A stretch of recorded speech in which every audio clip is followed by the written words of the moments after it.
yung tuwalya kanya Ninakaw yung baterya ng motor niya. Tuwalya daw. Ate, Hindi tuwalya niya ate. nasira kaso ninakaw yung baterya ng motor. Grabe ang mahalas ng kapitbahay ko. Maingay na nagpapaandar ng motor, pinagtulungan.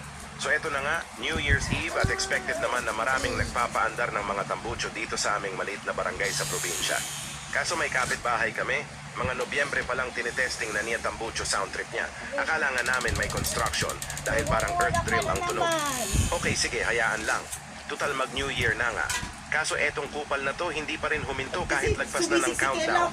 Parang balak ata mag-countdown kada 30 minuto hanggang umaga.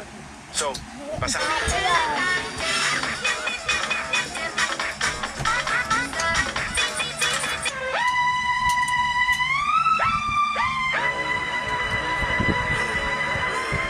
Maxine.